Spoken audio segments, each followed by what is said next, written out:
welcome to this episode of Intellectual Catholicism. Today I'm here in the flesh, in person with Dr. Matthew J. Thomas, great friend of the channel, great friend of mine. I've had him on multiple times. And Dr. Thomas, this is just going to be a nice, short and sweet interview, and so I have two questions for you. Let me get to the first one. Awesome. Thank you for having me on your show. Once again, it's really an honor. Yeah. And for having Baby Mike on the show as well. Of course. It's really an honor. Of course. On his behalf, thank you. Well, Dr. Thomas, you have a new book on Clement of Rome coming out. It's published by St. Vladimir's Press, is that correct? That is correct. Although I should say, when we say coming out, it still means I have to finish the thing I'm working on currently so that I can finally put the finishing touches on it. So yes, it is coming out. It's just not yet. imminently. Don't look for it in bookstores yet because I still have to put the last touches on it. Yes. Now, and that was good leading up to my first question. So here's the first real question. Yes.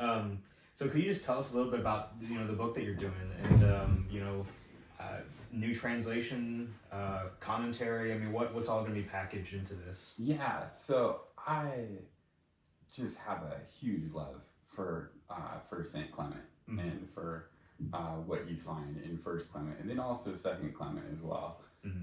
Second Clement is a part of the translation.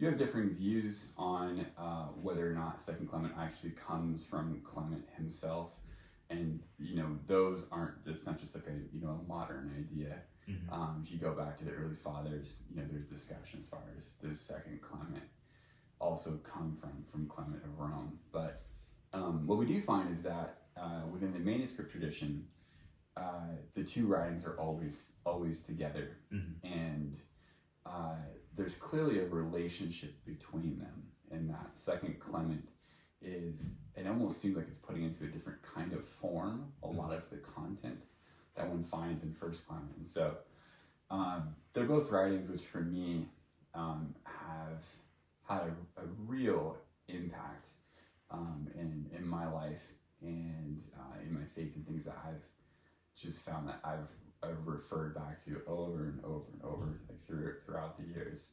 And they're the kinds of things which, I mean, though, one doesn't think of them as canonical writings, they do make it into some canons and some manuscripts of the New Testament. And it's not hard to see why, I think.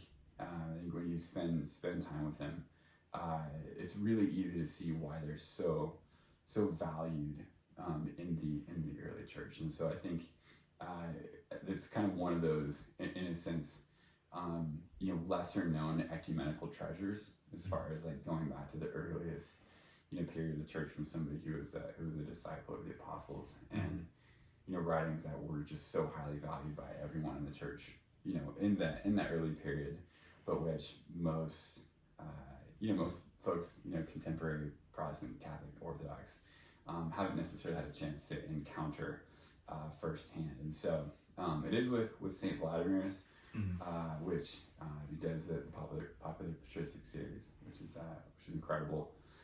And it's a new translation and then a new introduction as well. And the introduction will have kind of different thematic kind of discussion. But I would say, from a scholarly standpoint, the thing that has always interested me the most from when I first started reading Clement was on the dating of Clement, and whether Clement is written before or after the destruction of the temple. And so that's a longer discussion, which if you allowed me, I would go on for forever about. You would lose all of your subscribers, which I don't want to do to you. But I do think it's a really interesting discussion that actually has quite a few implications when you think of the dating of the New Testament writings more broadly, because it does seem as though Clement is in some way related or citing certain writings from the New Testament, which, if that's the case, and Clement's dated early, would then point to an earlier dating for these writings as well. So, like I said, I think it's a really interesting topic, and one that has a lot of implications when you kind of step back and think about it. So in this upcoming book, you are looking at the dating of Clement. You have a brief actually quite extensive introduction. I think it's possible to fit into that series, and then the translation. So I've been able to see kind of like you call it the righteous version that you sent to me. Yeah. Has that been updated since, or?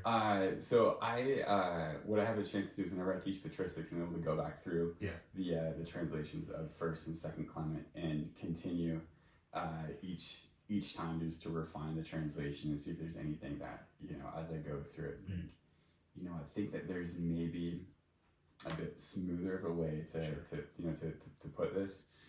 And, part of it as well is, in reading through the Septuagint this year and just becoming really familiar with, tons of Septuagint Greek, that then going back and informing the way that you translate, because you can recognize, oh, this is a construction that is from the Septuagint. And so it gives you a good analog for the kinds of things that he's doing. So, that is the most recent translation that there is, and like I said, it's in pretty close to complete form. It has been for a few years. There's just been other writing projects with deadlines, which have kind of taken sort of the cut in line, so to speak, which has unfortunately for my friends at St. Vladimir's, whose work I really appreciate, it's just made so it's been a little slower. Sure. So. Yeah. Well, I mean, of the work that you've done, we appreciate anything that you can give and offer, especially in interviews and conversations.